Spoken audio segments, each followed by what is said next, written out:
If you feel frustrated, like your time is never yours, you put your needs and goals last to prioritize your family, or you really struggle to pivot and feel overwhelmed when things don't go to plan, this video will include 5 different skills that you can apply to feel more calm, prioritize effectively, and get things done that are really important to you.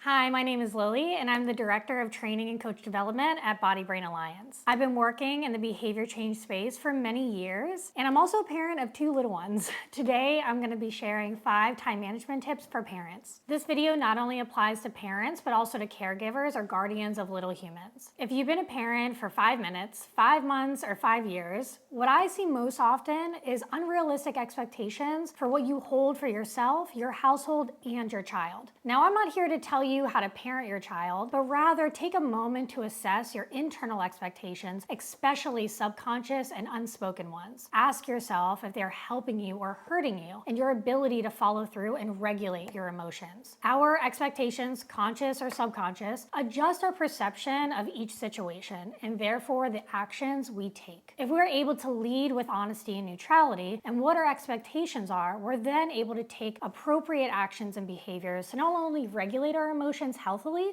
but then engage in things that we want to do. And so my first tip is this: make a list of what you expect yourself to just do with ease and minimal resistance. I now want you to do the same for your household, including your child. Do you expect your child to just sleep through the night every night? Do you expect yourself to go into full focus mode the moment you sit down and open your computer? Do you expect there to be minimal resistance with any decision that is made? Do you expect yourself to react or behave a certain way? After that list is made, look it over and determine the things that are outside of your control. This doesn't mean that you're automatically going to be okay with those things being out of your control. You may very well still feel mad or frustrated or disappointed and still be able to accept that there isn't anything that we can do about it. We can then make conscious effort with practice and more practice to put our energy towards the things that we can control and we can change. For example, you may not have been able to control your child being sick and staying home from school, but you still get to choose if you work out or not and what that workout even looks like. So when you are able to accept that there are components we can control and components we can't, it lessens the mind drama that we have about those situations and then allows us to be more intentional with our actions and the behaviors and the things that we can change. The second time management tip that I have is determining your good,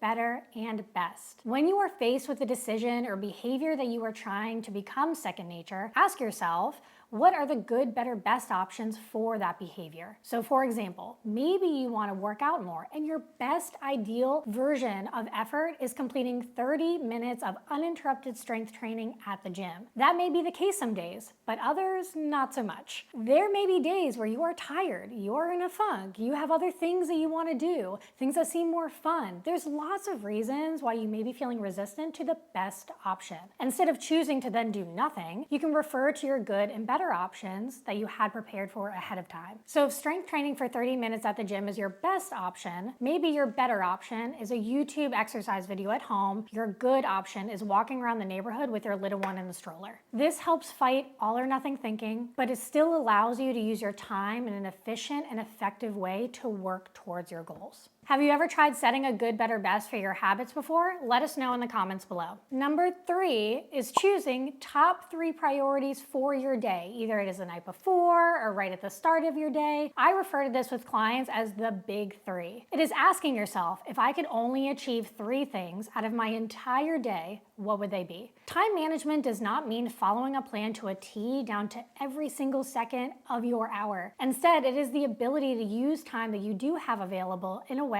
that helps you get things done. The big 3 strategy allows you to get very clear and very specific so that you can end your day feeling really accomplished. You followed through with the things that you said you were going to do. Now, I know a lot of people are going to have a knee-jerk reaction to that and say that they have way more than 3 things to do in their day. And I'm not necessarily arguing that. But if we're allowing ourselves to ping pong between hundreds of different tasks a day, we usually end up with little to nothing done and feeling mentally exhausted, stuck in that hamster wheel of trying to get things done and not actually getting them done over and over again. And so if we can allow ourselves to truly prioritize, what would the top 3 things that you would pick for that day? These may look different each day depending on your schedule, your kids, projects at work, etc. And that's okay. If you are someone who continuously puts their own needs at the bottom of the to-do list, one of those 3 things then should be something for you. Eating a meal in silence when the kids are napping, going for a walk or working out alone, doing breathing exercises before bed, reading, watching TV, whatever it is. You are also a priority, and while it is definitely hard to put you on the list, we know that you are the most important thing, and caring for you is a way to care for others. Tip number 4 is to establish a failure protocol. You've done all of the planning with your big 3, you've established your good, better, best, you've adjusted all of your expectations, and then your baby still wakes up early from their nap.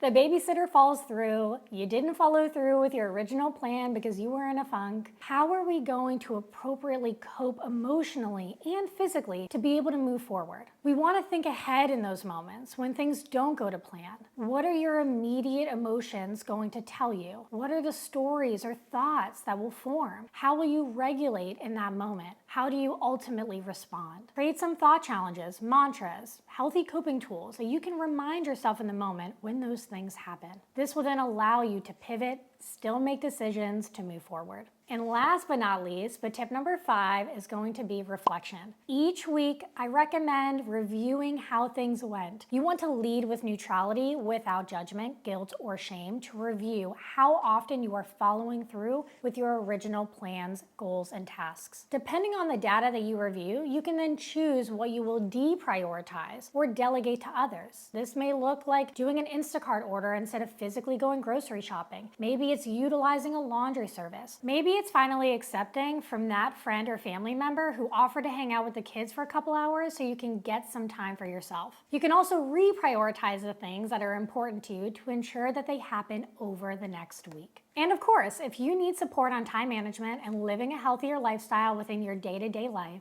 consider Alliance Coaching and working with one of us to reach your goals and be successful in your behavior change journey. There's a link in the description if you want to learn more. If you found this video helpful, please be sure to give it a thumbs up and don't forget to subscribe. And I'll see you next time.